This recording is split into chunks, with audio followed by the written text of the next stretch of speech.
Bonjour à tous, c'est Hélène, le personnage de Kibizu et Kibizu.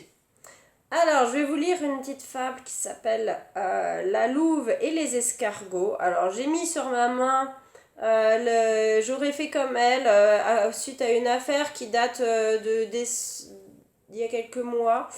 Mais ce n'est pas le seul cas de violence intrafamiliale après séparation et où parfois justement les parents, et surtout dans des cas par exemple d'inceste, c'est plutôt en général, en grande majorité, la famille par exemple ou le père, et on dit que la mère veut se venger, enfin il y a tout un blabla où en général on ne croit pas les victimes. Bah oui, souvent ce sont des femmes et des enfants, et on est encore quand même considéré pas mal comme des objets des fois, genre notre parole a moins de valeur, et voire des fois des femmes qui ne croient pas non plus. Pourtant elles connaissent, je pense que c'est du déni ou enfin un truc comme ça. Bon, bref. Donc, je vais vous partager la fable qui s'appelle La louve et les escargots. Elle est en hommage à deux amies à moi, Nathalie et Lucie, qui se reconnaîtront. Et je vous la partage. La voici.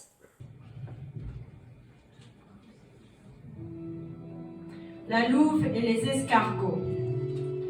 Une louve estropiée et ses petits sortent du bois.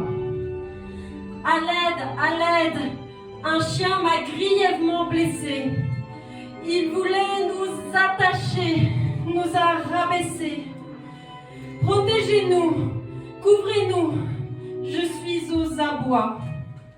Ainsi la louve s'adressait-elle aux escargots, qui du bois étaient les représentants légaux, l'administraient, le conduisaient tel un largot. Pourquoi gouvernement et politique étaient confiés à des animaux flegmatiques? Personne ne l'avait-il jugé problématique?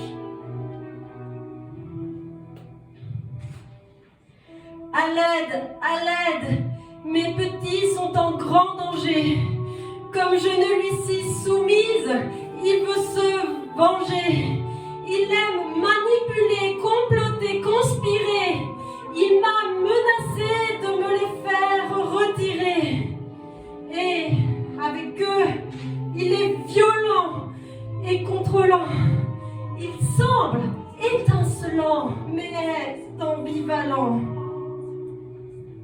Petit escargot dit: mouvons-nous, aidons-la. Monsieur escargot, respecte-t-elle donc bien la loi?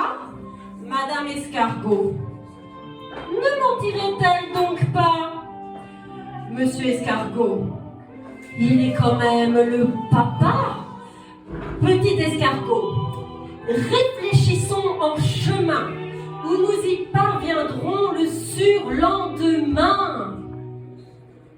Les escargots se dirigèrent donc vers la louve, se questionnant en longeant les champs et la douve. Pourquoi gouvernement et politique étaient confiés à des animaux flegmatiques? À l'aide, sauvegardez mes louveteaux, mettez-les en sûreté, loin de ce diable d'eau. Ils ne respectent jamais leur consentement. Fréquemment, ils s'adonnent à des attouchements. Petit escargot dit: hâtons-nous, aidons-la. Monsieur escargot, c'est sûr, c'est du blablabla. Madame escargot, comment peut-elle se permettre? Monsieur escargot, son rôle est de se soumettre. Ainsi la louve s'adressait-elle aux escargots, qui du bois étaient les représentants légaux, l'administrait, le conduisait tel un largo. Pourquoi gouvernement et politique étaient confiés à des animaux flegmatiques? Personne ne l'avait-il jugé problématique?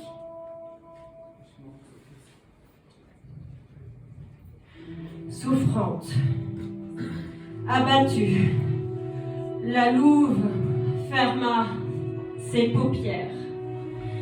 Finalement, accepta la mort comme muselière. Pourquoi gouvernement et politique étaient confiés à des animaux flegmatiques? Personne ne l'avait jugé problématique.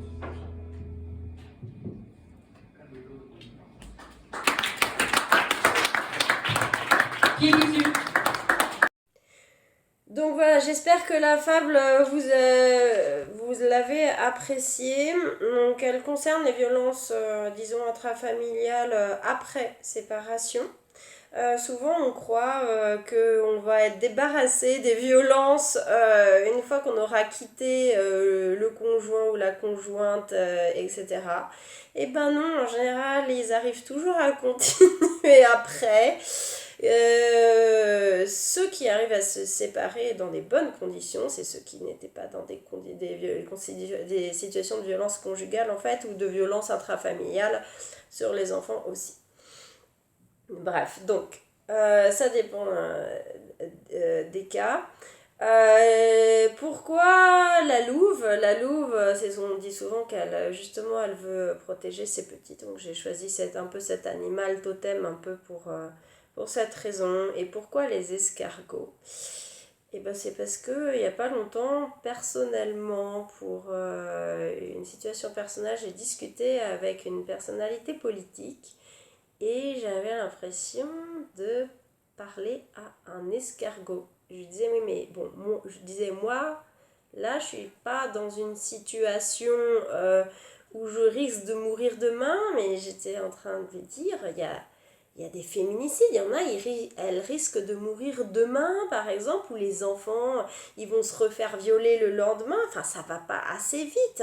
Il n'y a pas de mesures de protection, sauf quand les violences peuvent être vues, mais en général, ce sont des choses qui sont cachées. C'est comme dans l'histoire de la petite souris, de ma fable de la petite souris, c'est quand les portes sont fermées dans la maison, et puis il n'y a pas de preuves, et machin, et du coup, par contre, monsieur et madame qui sont bien, respectables, qui paraissent respectables, pardon. Ils ne sont pas respectables, ils paraissent respectables. Ils font la société du spectacle. Je me coiffe bien, je m'habille bien. J'ai des bonnes chaussures aux pieds. J'ai mon petit sac, ma petite, je sais pas, enfin, les trucs, mon manteau clean, etc. Je parle bien. Ah oui, je parle bien de mes enfants. Ils sont très importants pour moi. Blablabla. Et après, quand les portes sont fermées, comme je le disais dans la petite souris, c'est plus la même chose. Et bah oui, et après quand vous allez à la police justement ou devant la justice et que vous dites mais je vous jure quand les portes sont fermées c'est pas pareil. Ah mais oui mais il n'y a pas de preuves, etc. Alors des fois en plus il y a des preuves et même des fois avec les preuves ça marche pas, donc c'est ça qui est un peu horrible.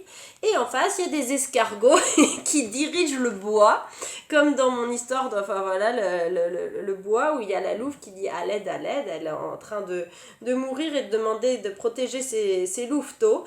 Et les escargots, alors il y a petit escargot dans l'eau qui on va dire est l'escargot de bonne volonté qui dit ah oui mais on est en train de faire des choses, on est en train de préparer des lois, et il y en a. Mais c'est vraiment genre flegmatique, genre on se presse pas trop, hein, mais pendant ce temps il y a des viols, des incestes, des féminicides, des bidules et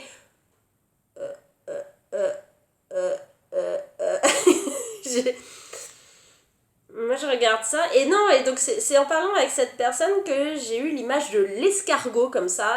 Il me paraissait justement petit escargot, genre de bonne volonté cette personne là, mais Je connaissais d'autres personnes, aussi, par exemple, je dirais des juges ou des choses comme ça, qui sont non seulement des escargots, c'est-à-dire qui dirigent le bois, qui rendent la justice, comme ça, et qui en plus disent ah, je suis sûre qu'elle ment, elle, c'est pas possible, regardez comme il paraît respectable. Non, et en plus, ils n'utilisent même pas le mot paraître.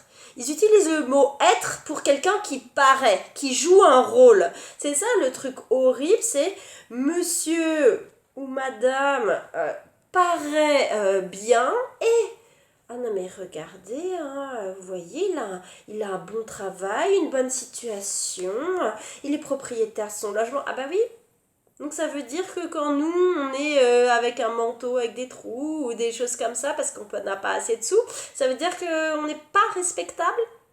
On n'est pas respectable, on est moins cru. Ben, en fait, dans les faits, c'est ça. Je le connais personnellement et je le connais pour plusieurs amis divers qui ont été dans des situations de violence après séparation, dissimulées, hein, quand ça se voit pas, etc., par derrière, sur les enfants, justement, des espèces de contrôle sur les enfants, des violences éducatives sur les enfants, mais quand les portes sont fermées, bien sûr, et après, ah bah non, non, c'est pas possible. Elle ment forcément. Ou est-ce que en fait c'est parce que le mensonge est considéré comme naturel et nécessaire, j'ai presque envie de dire. Là on peut repartir dans Molière et Alceste, hein, dans le misanthrope. C'est un questionnement, mais on peut repartir dans La Fontaine, avec la forêt et le bûcheron, par exemple, les choses comme ça, ou le corbeau et le renard, etc. Et on se dit, les pauvres qui se retournent dans leur tombe, Molière, La Fontaine, etc. Et moi qui suis encore en train d'écrire une nouvelle fable, encore une fois sur le mensonge, cette fois sur on accuse celle qui est en train de mourir et qui veut protéger ses louveteaux de mensonges, alors que c'est le chien qui paraît respectable, qu'on prend pour respectable du coup. Bravo à la société du spectacle. Allez lire Guy Debord. Je l'avais dit le truc. Ah oui, et évidemment, Monsieur Escargot, je lui fais dire son rôle est de se soumettre, bien sûr, si ne vous respectez pas les codes de la société tels qu'ils vous ont été, si vous ne vous y soumettez pas, que vous soyez homme, femme, enfant, peu importe d'ailleurs, si vous ne vous soumettez pas aux codes qui existent, eh ben on va pas vous prendre pour sérieux ou sérieuse. Comme si, par exemple, réinventer les codes, faire varier, c'était pas possible, bien sûr que si. Vous regardez l'histoire, évidemment que si, c'est possible. De faire varier les codes, de se rebeller contre quand ils sont pas justes. Et pour ce cas-là, justement, ce genre d'injustice comme ça, une mère qui essaye de projeter ses enfants d'inceste, moi je trouve ça inacceptable que au niveau de la justice, de la police et des personnalités politiques, ce soit des escargots qui ne mettent pas dans des situations de protection enfants, femmes, hommes, diverses personnes.